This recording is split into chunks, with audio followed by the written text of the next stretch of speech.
Baik, selamat siang anak-anakku semua. Semoga hari ini tetap semangat semua selama mengikuti mata pelajaran pelayanan farmasi maupun mata pelajaran lainnya di hari-hari yang lain. Walaupun kita tidak bisa bertatap muka, Ibu harap kalian tetap semangat belajar dan tidak patah arang. Baik, Bu Ifat akan menyampaikan mengenai kontrak pembelajaran pelayanan farmasi di mana semester Gasal ini ada 5 kompetensi dasar yang harus kalian tuntaskan.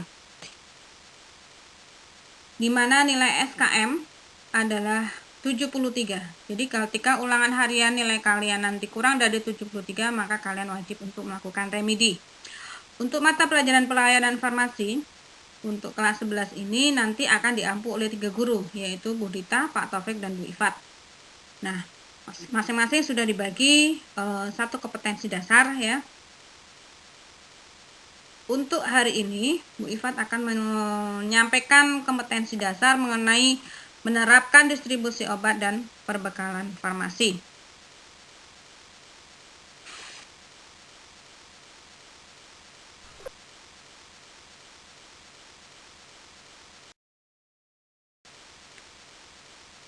Untuk kompetensi dasar alur distribusi sediaan farmasi dan perbekalan kesehatan lainnya, ini ada 4 indikator yang harus kita sampaikan, akan kita sampaikan. Yang pertama adalah menjelaskan perbekalan farmasi, kemudian mengidentifikasi mengenai pengelolaan perbekalan farmasi, yang ketiga mengidentifikasi metode pendistribusian perbekalan farmasi, dan yang terakhir adalah mendeskripsikan sistem pendistribusian perbekalan farmasi. Apa sih yang dimaksud dengan perbekalan farmasi menurut Undang-Undang Kesehatan? Ya, jadi perbekalan farmasi ini meliputi beberapa item. Yang pertama adalah obat, ya, di mana obat ini digolongkan. Kalau kalian masih ingat ketika pelajaran kelas 10, penggolongan obat digolongkan menjadi obat bebas terbatas, obat wajib apotek, obat keras, obat narkotika maupun psikotropika. Kemudian yang termasuk dalam perbekalan farmasi yang lain, yang kedua adalah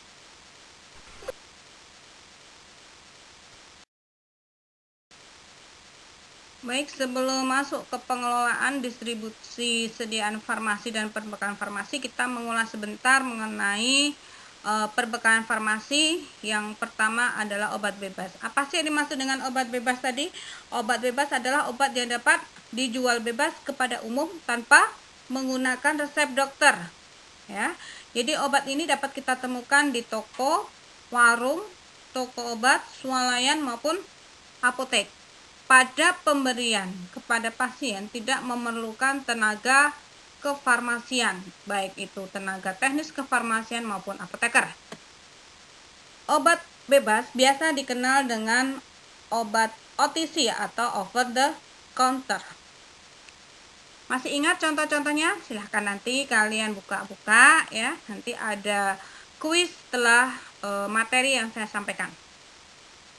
Sedangkan obat bebas terbatas adalah obat keras yang dapat diserahkan kepada pasien tanpa menggunakan resep dokter, tetapi harus di bawah pengawasan tenaga kefarmasian, baik itu tenaga teknis kefarmasian maupun apoteker. Obat ini dikenal dengan obat daftar W atau Warskuving, yang artinya peringatan. Silahkan nanti kalian cari contohnya yang termasuk golongan obat bebas terbatas. Sedangkan obat keras sendiri adalah obat yang hanya dapat diperoleh oleh pasien itu berdasarkan resep dokter, baik itu dokter umum, spesialis, dokter gigi maupun dokter hewan. Contohnya banyak sekali, nanti silahkan kalian menuliskan di kolom tugas. Apa itu obat wajib apotek? Obat wajib apotek ini adalah termasuk golongan obat keras ya, tapi dapat diserahkan oleh apoteker tanpa menggunakan resep dokter. Dan obat ini hanya dapat diperoleh di apotek saja. Masih ingat ada berapa obat wajib apotek ya? Ada obat wajib apotek nomor 1, 2, 3. Nah, setiap kelompok, setiap OWA 1, OWA 2, dan maupun OWA 3 daftarnya selalu berubah-ubah mengikuti ketentuan dari pemerintah. Apa sih bedanya obat-obat di atas dengan narkotika psikotropika? Obat narkotika adalah obat-obatan yang berasal dari tanaman atau bukan tanaman, baik sintetis maupun semi-sintetis, yang dapat menyebabkan penurunan atau perubahan tingkat kesadaran, hilangnya rasa, menghilangkan rasa nyeri, munculnya rangsangan, halusinasi, atau timbulnya khayalan-khayalan yang dapat menimbulkan efek ketergantungan bagi penggunanya. Mudah-mudahan kalian masih ingat mengenai penggolongan narkotika. Narkotika digolongkan ada 3 golongan, yaitu golongan 1, 2, maupun 3. Sedangkan obat psikotropika, apa yang dimaksud dengan obat psikotropika? Psikotropika adalah zat atau obat baik alamiah maupun sintetis, bukan narkotika, yang berkhasiat sebagai psikoaktif melalui pengaruh selektif pada susunan saraf pusat yang menyebabkan perubahan khas pada aktivitas mental dan perilaku. Masih ingat Undang-Undang Narkotika nomor berapa? Adapun penggolongan psikotropika, ada 4 penggolongan psikotropika, yaitu psikotropika golongan 1, 2, 3, dan 4. Silahkan nanti kalian baca-baca lagi materi kelas 10, dicari contohnya psikotropika golongan 1, 2, 3, maupun 4 beserta kriterianya. Perbekalan farmasi yang kedua meliputi bahan baku obat, ketiga obat tradisional dan bahan obat tradisional yang tergolong dalam obat asli Indonesia, dan bahan obat asli Indonesia. Kemudian yang keempat adalah alat-alat kesehatan, dan yang kelima adalah kosmetika. Untuk pengelolaan perbekalan farmasi sendiri pasti kalian masih ingat ya, pengelolaan perbekalan farmasi ini meliputi pengelolaan ketika pengadaan, kemudian penyimpanan hingga pendistribusiannya. Bagaimana sih sistem pengadaan dari perbekalan farmasi ini ya? Tentu saja dari setiap item perbekalan farmasi ada sedikit perbedaannya. Tetapi secara garis besar ya, pengadaan ini ya dari distributor pasti akan melakukan pembelian ke yang namanya pedagang besar farmasi atau PBF. Kalian masih ingat apa itu PBF? Syarat-syarat pendirian PBF ya, kalian pasti masih ingat semua. Kemudian untuk penyimpanan sendiri ya, untuk penyimpanannya sendiri setiap obat juga pasti memiliki karakteristik penyimpanan sendiri. Bagaimana kita melakukan penyimpanan obat bebas terbatas, OWA ya, berbeda dengan penyimpanan obat-obat dalam golongan narkotika psikotropika. Mudah-mudahan kalian masih mengingat pelajaran ketika kelas 10 bagaimana perbedaan mendasar atau perbedaan pokok antara penyimpanan obat-obat bebas terbatas, obat keras maupun dengan obat-obat golongan narkotika psikotropika. Demikian juga penggolongan obat-obat tradisional maupun bahan obat baku obat maupun bahan obat asli Indonesia. Perbekalan farmasi yang kedua adalah bahan baku obat.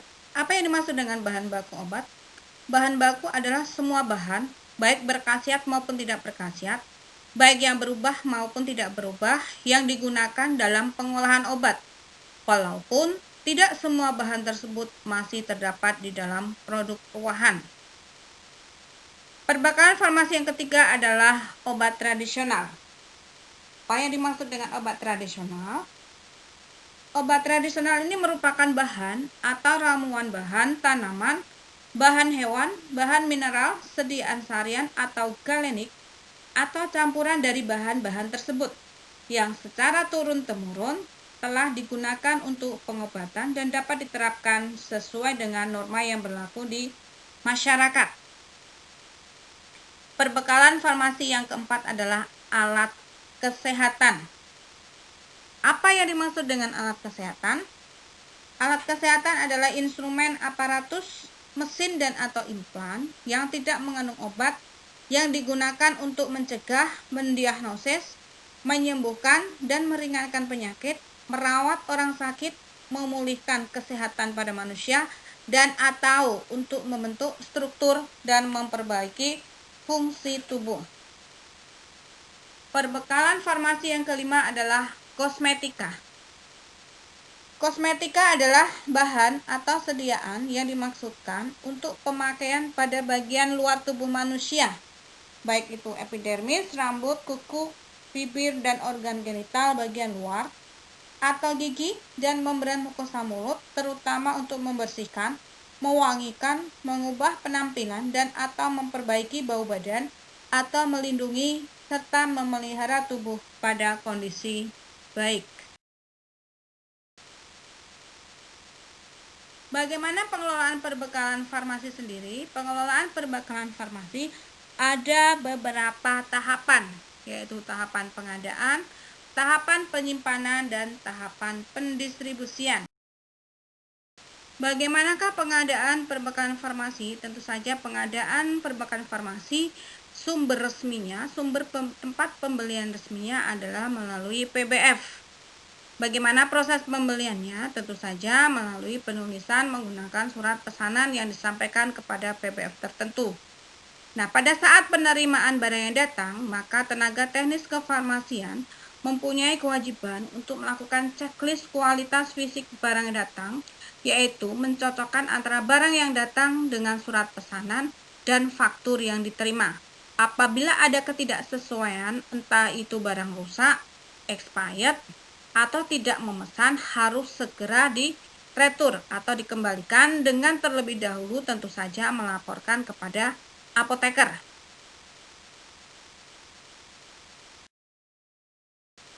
Bagaimanakah sistem penyimpanan perbekalan farmasi? Jangan lupa bahwa sistem penyimpanan perbekalan farmasi itu berdasarkan sistem FIFO dan FEFO. Masih ingat kepanjangan FIFO dan FEFO serta artinya? FIFO adalah first in, first out. Artinya, barang yang masuk terlebih dahulu akan dikeluarkan terlebih dahulu. Sedangkan sistem FEFO adalah first expired, first out, yaitu barang yang ED-nya lebih pendek atau lebih dulu akan dikeluarkan terlebih dahulu. Penyimpanan juga berdasarkan penggolongan obat, bentuk sediaan maupun farmakologis. Artinya, obat-obat yang termasuk golongan obat bebas akan diletakkan atau disimpan di etalase bagian depan. Sedangkan obat-obat golongan obat keras akan disimpan berdasarkan indikasinya dan disimpan di bagian etalase dalam. Lalu bagaimana penyimpanan sediaan narkotika psikotropika? Tentu saja di dalam lemari khusus narkotika dan psikotropika. Bagaimana pendistribusian perbekalan farmasi? Untuk pendistribusian setiap golongan obat pastilah berbeda-beda. Untuk golongan obat bebas dan bebas terbatas, pendistribusiannya sudah disampaikan di bagian depan mengenai pengertian tadi bahwa obat bebas terbatas dapat didistribusikan kepada pasien tanpa menggunakan resep dokter, tetapi harus memperhatikan beberapa kaidah. Kemudian untuk obat wajib apotek juga bisa diserahkan kepada pasien tanpa menggunakan resep dokter, tetapi harus di bawah pengawasan apoteker langsung. Sedangkan untuk obat keras lainnya, serta narkotika dan psikotropika, bisa diserahkan kepada pasien hanya berdasarkan resep dokter, baik dokter umum, dokter spesialis, dokter hewan, maupun dokter gigi. Baik, pertemuan hari ini saya cukupkan sampai di sini. Minggu depan kita ketemu lagi dengan materi pendistribusian sediaan obat maupun perbekalan farmasi. Saya harap anak-anakku semua tetap semangat belajar, walaupun kita tidak bersua, tetapi kita bisa berkomunikasi melalui dunia maya. Baik, jangan lupa jaga kesehatan, jaga diri baik-baik, terapkan pola hidup sehat. Jangan lupa gunakan masker. Jangan lupa untuk rajin mencuci tangan menggunakan sabun atau hand sanitizer. Semoga Allah melindungi anak-anakku semua. Selamat siang. Assalamualaikum warahmatullahi wabarakatuh.